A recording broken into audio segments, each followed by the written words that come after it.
Bonjour à tous, j'espère que vous allez bien. Aujourd'hui, je vais essayer de répondre à une question: comment démarrer une démarche d'amélioration continue dans son entreprise? J'ai moi-même accompagné beaucoup d'entreprises, des petites, des moyennes, des grandes, dans la mise en place de leur démarche Lean ou amélioration continue. Et à chaque fois, il y avait deux manières de déployer l'amélioration continue. La base, avant de démarrer une démarche d'amélioration continue, c'est que le comité de direction, le PDG, les managers, ça va dépendre de la taille de votre entreprise, il faut que toute cette équipe-là soit convaincue que l'amélioration continue, une démarche Lean qui vise à réduire les gaspillages, améliorer la sécurité, la qualité, les temps de traversée, mieux satisfaire des clients, mieux satisfaire vos collaborateurs, tout ça est nécessaire à la performance globale de l'entreprise. Si cette définition et cette vision n'est pas claire, je vous invite à regarder cette vidéo, je vous mets juste en lien juste au-dessus, qui va vous permettre d'éclaircir votre vision ou votre why et pourquoi c'est important d'avoir d'abord cette vision avant de démarrer une démarche d'amélioration continue. Alors le Lean, ça peut fonctionner à peu près partout, une petite entreprise, une grande entreprise, industrielle, service, start-up. Nous, chez Seven Shapes, on l'utilise tous les jours, donc ça fonctionne à peu près partout. Et le plus compliqué, c'est de démarrer, et on sait parfois pas par où commencer. Et donc, avec toute mon expérience professionnelle réalisée dans plein d'entreprises, j'ai en fait découvert qu'il y avait deux méthodes qui fonctionnaient très bien et qui peuvent être complémentaires. Alors la première méthode ou la première option, c'est de démarrer par un chantier pilote. Donc votre comité de direction est convaincu qu'il faut y aller, mais personne ne sait trop par où commencer. La chose la plus simple, c'est de commencer par un chantier pilote, là où il y a l'irritant, le problème sur une machine, un problème qualité, quelque chose qu'il faut régler tout de suite et qui va vous permettre de mesurer un état actuel, mesurer un état existant, avec entre les deux le plan d'action, l'action qui sera mise en place avec les équipes. Donc vous démarrez par un irritant, voire deux irritants, voire trois irritants, pour vous convaincre que la méthode, elle fonctionne et que vous arrivez à résoudre vos problèmes et que du coup, ça vous donne de la performance. Des exemples d'irritants, c'est une machine qui tombe souvent en panne, ou qui va générer des attentes, qui va vous générer un goulot de production. C'est une pièce qui est tout le temps en rupture, vous n'avez pas sur votre ligne de production et donc qui arrête la ligne de production. C'est un problème qualité récurrent avec potentiellement un fournisseur ou un problème qualité en interne. Voilà, quelque chose de très simple, de très rapide que vous pouvez résoudre et qui va montrer un avant et un après assez flagrant. Très souvent, ce qui est quand même important, c'est que les personnes qui vont être sur le terrain et vous qui allez aider à résoudre le problème, vous n'avez pas forcément une structure Lean, il n'y a pas forcément de personnes formées et donc vous n'allez pas forcément savoir naturellement les bonnes méthodes à utiliser. Donc moi, je vous invite réellement à vous former, même sur un niveau très rapide, en quelques heures, hein, sur un niveau white belt ou yellow belt. Nous, on fait de la formation là-dessus pour que ce soit actionnable très rapidement.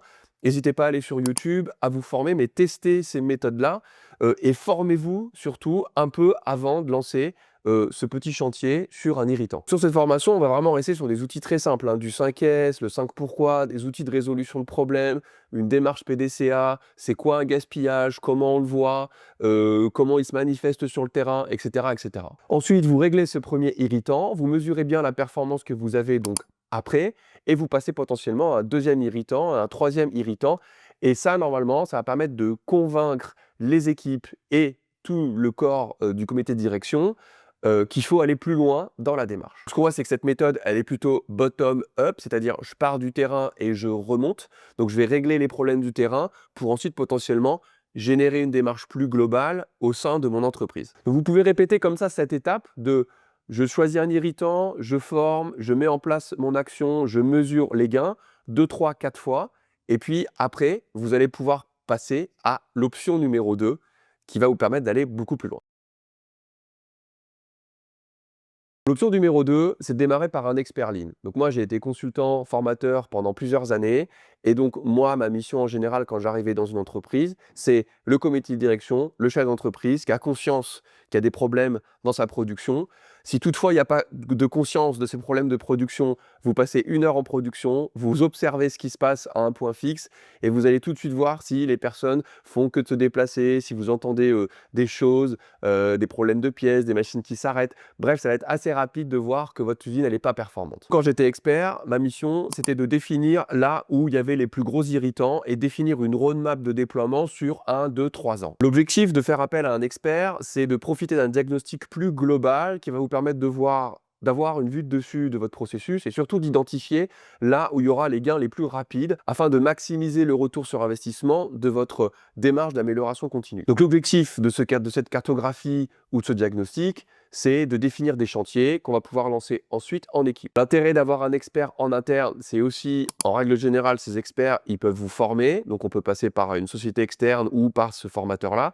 Ils vont pouvoir, du coup, ces experts vous former sur les bons outils liés au chantier qui vont être définis lors du diagnostic. Vous lancez les premiers chantiers, vous avez donc un coach ou un expert ligne qui va pouvoir vous aiguiller sur les bonnes pratiques et donc ça sera certainement beaucoup plus efficace et surtout, vous avez beaucoup plus de chances d'atteindre votre performance et d'avoir un meilleur retour sur investissement. Là, on va être plutôt sur une démarche top-bottom, c'est-à-dire qu'on va définir une cartographie globale et un plan de déploiement global dans l'entreprise, ciblé sur vos objectifs, toujours par rapport à la vision de l'entreprise, c'est hyper important, et définir du coup des axes d'amélioration, des chantiers, des projets à lancer, et donc on va partir du haut pour aller jusqu'en bas, donc top-bottom. C'est un peu les 2 méthodes que je vois. La première méthode, vous allez travailler sur les irritants et vous allez ensuite déployer potentiellement une démarche plus globale. Le risque de cette méthode, c'est que vous allez peut-être avoir tendance à être un petit peu plus lent qu'une démarche boostée ou poussée par un expert, mais par contre, vous êtes sûr de travailler sur les bons irritants puisque vous allez travailler sur les problèmes que les personnes ont au quotidien, tous les jours. Et donc ça, pour l'accompagnement du changement et la compréhension d'amélioration continue et l'appropriation d'amélioration continue, c'est un très bon point. Pour la méthode numéro 2, ça va peut-être vous coûter un petit peu plus cher parce qu'un expert ou un coach formé qui a beaucoup d'expérience, ça peut coûter cher. Par contre, ça va garantir, théoriquement, si l'expert est bon, un retour sur investissement et une mise en place des bonnes actions et un bon accompagnement de vos équipes. Donc, ça va coûter un petit peu plus cher. Par contre, ce sera certainement beaucoup plus efficace et ça sera certainement beaucoup plus rapide que la méthode numéro 1. Dans tous les cas, dans ces 2 méthodes-là, c'est hyper important de former. Pourquoi c'est important de former? Parce que en fait, les outils, méthodes, démarches d'amélioration continue, c'est pas appris à l'école, c'est appris à partir du bac+5 et donc du coup, c'est pas inné.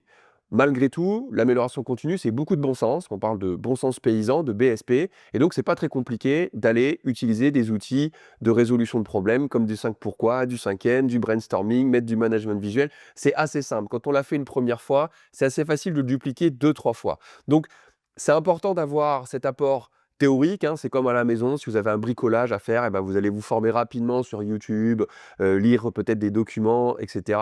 Et puis ensuite, vous allez commencer à faire vous-même et vous allez faire des allers-retours entre la théorie, la pratique, la théorie, la pratique. La première fois, vous ne ferez pas très bien, la deuxième un peu mieux, la troisième encore mieux, etc. etc. C'est vraiment un apprentissage.